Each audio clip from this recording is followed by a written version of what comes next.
السلام عليكم ورحمة الله وبركاته. كيف حالكم يا أصدقاء؟ عساكم بخير إن شاء الله. أهلا بكم في قناة ميتشوت. معاكم حمزة ناصر. تخيل معايا أنت شغال في قسم الطوارئ الساعة 2 الفجر والإضاءة خافتة والهدوء غريب بشكل مقلق. فجأة الجرس بيرن، واحدة واحدة هتبدأ تدخل عليك 3 حالات، كل حالة شكلها مختلف، لكن في حاجة واحدة بتجمعهم وهو الإيتينج ديس أوردر، اضطرابات الأكل. مش مجرد أكل ولا مجرد وزن، دي حرب كاملة جوه العقل بتكسر الجسم من غير ما ياخد باله. هتشوف بنت جسمها بيختفي قدامك لكن عقلها مقتنع انها لازم تخس، بنت شكلها طبيعي لكن حياتها عبارة عن دايرة من الاكل والندم، وشاب بياكل علشان يهرب من نفسه مش عشان جعان. والكارثة ان كل حالة منهم ممكن تموت بصمت، سواء حصل لها اريثميا، اضطراب في ضربات القلب، او الكترولايت امبالانس، خلل في الاملاح، او سايكولوجيكال كولابس، انهيار نفسي كامل. النهارده مش هنتكلم عن مرض واحد، احنا داخلين نشوف 3 وجوه لنفس الصراع. واول حالة بدأت تدخل الطوارئ دلوقتي.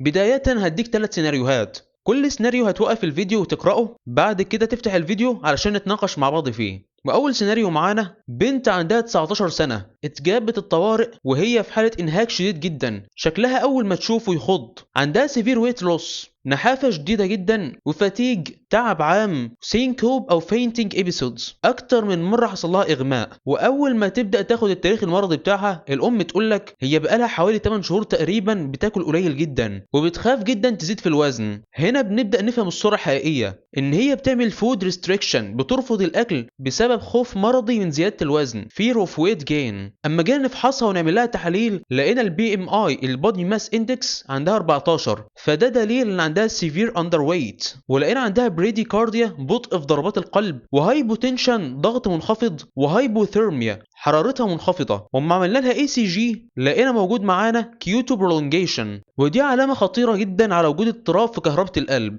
واما قعدنا نفكر في الحاله ديت لقينا ان الحاله ديت انوركسيا نيرفوزا سيفير تايب.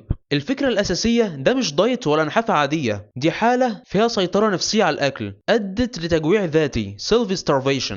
الخطورة الحقيقية إن الجسم هنا دخل في وضع انهيار كامل، فحصل electrolyte imbalance، اضطراب في الأملاح، cardiac muscle weakness، ضعف في عضلة القلب، واريثميا، اضطراب في النظم، وsudden cardiac arrest، خطر في توقف القلب المفاجئ. طيب إزاي عالجنا الحالة دي؟ أول حاجة دخلناها المستشفى hospitalization، تاني حاجة عملنا cardiac monitoring، مراقبة للقلب مستمرة، تالت حاجة عملنا electrolyte correction، تصحيح في الأملاح، وgradual refeeding، إعادة تغذية تدريجيا، ودي باختصار refeeding syndrome، متلازمة إعادة تغذية. تخيل معايا مريض كان داخل المستشفى وعنده severe malnutrition، سوء تغذية شديد، جسمه عايش على الحد الأدنى من الطاقة، وكل الأعضاء بتاعته متعودة على وضع الاقتصاد. الدكاترة قرروا يبدأوا refeeding، تغذية تاني، علشان ينقذوه، فعطانا له أكل وجلوكوز وأي في نيوتريشن، تغذية وردية. لكن اللي حصل كان مفاجأة خطيرة، الجسم فجأة بعد ما دخل له جلوكوز الانسولين زاد فجأة، الفوسفات دخل جوه الخلايا، والبوتاسيوم والمغنيسيوم قلوا جدا في الدم. النتيجة ان الجسم اللي كان ماشي بالراحة فجأة دخل في اضطراب كامل، حصل ماسل ويكنس، ضعف شديد في العضلات، اريثميا، اضطراب في ضربات القلب، هارت فيرلير،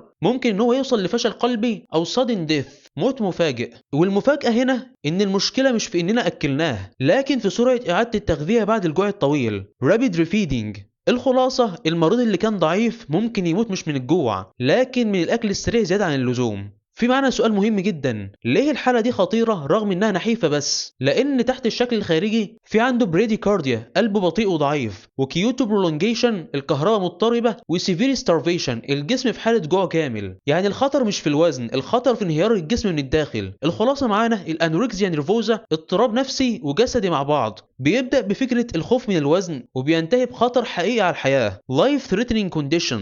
السيناريو التاني معانا بنت عندها 22 سنة دخلت العيادة تشتكي من حاجة غريبة جدا، عندها recurrent sore throat، التهاب حلق متكرر، ودينتال بين، ألم في الأسنان، وباروتيد جلاند enlargement، تورم في ناحية الفك. أول انطباع معانا إن شكلها الخارجي طبيعي جدا، وزنها طبيعي normal BMI. يعني في الأول ممكن حد يقول مفيش حاجة تقلق، لكن لما يبدأ نسأل بعمق بدأت القصة الحقيقية تظهر. بتقول إنها بقالها 2 سنين تقريبا بيجيلها نوبات أكل شرهة binge eating episodes، بعدها مباشرة تندم جدا وتعمل ترجيع متعمد self induced vomiting. هنا التشخيص بدأ يبان بوليميا نيرفوزا الشره العصبي، فلقينا العلامات اللي ظاهره معانا نورمال ويت وزن طبيعي مع دينتال ايروجن تآكل في الأسنان بسبب حمض المعدة، وعندها باروتيد جلاند انلارجمنت تضخم في الغدد اللعابية، وكمان عندها كرونيك سور ثروت التهاب حلق متكرر. والعلامة الذهبية اللي ظهرت معانا الروسلز ساين جرح أو تآكل في مفاصل الإيد بسبب إدخال اليد للفم أثناء القيء.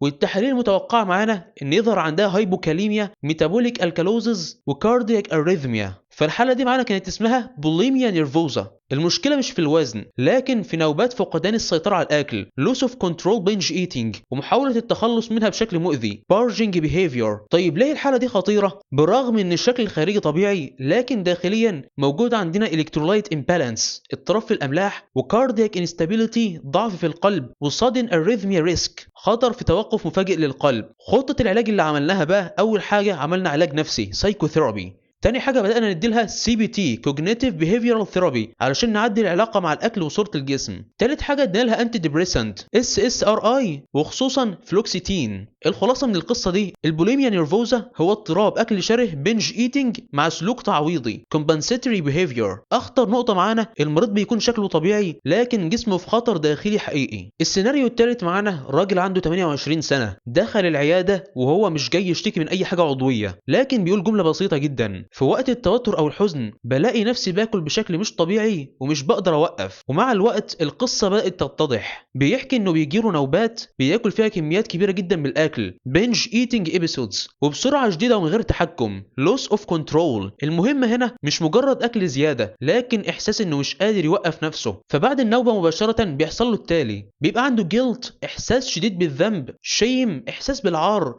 self blame لوم ذاتي. لكن في نقطة تفرق الحالة دي عن غيرها: مفيش ترجيع no vomiting no laxatives مفيش ملينات no compensatory behavior مفيش أي سلوك تعويضي. جينا نعمل تقييم للحالة وشفنا البي ام اي لقيناه 32. فالراجل ده اوبيزيتي عنده سمنة وكان عنده تاريخ نفسي بالضغط والتوتر stress وanxiety ونوبات متكررة من الأكل الشره recurrent binge episodes. الحالة دي كان اسمها binge eating disorder. الفكرة الأساسية الأكل هنا مش جوع جسدي لكن محاولة تهدئة لمشاعر داخلية مؤلمة زي الاسترس التوتر والدبريشن الحزن او الاكتئاب والانكزايتي القلق. المضاعفات اللي ممكن تنتج من الحاله دي ان هو يبقى اوبيزيتي زياده في الوزن انسولين ريزيستنس مقاومه للانسولين وديبريشن ريسك ان هو يدخل في اكتئاب. عملنا للحالة دي خطة علاج. فأول حاجة بدأنا معاه بCBT Cognitive Behavioral Therapy علاج معرفي سلوكي. وتاني خطوة عملنا تنظيم لنمط الأكل Nutritional Counseling. تالت خطوة ادينا له انتي ديبريسنت SSRI. الخلاصة من القصة دي البنج ايتنج ديس اوردر هو اضطراب نوبات اكل شره بنج ايتنج مع فقدان سيطرة بدون سلوك تعويضي. الفرق الجوهري هنا المشكلة هنا نفسية داخلية مش محاولة تعويض او تطهير زي البوليميا. والخلاصة من الثلاث حالات دولت في الاكل والتعويض والوزن. الانوركسيا بياكل قليل جدا ما بيعوضش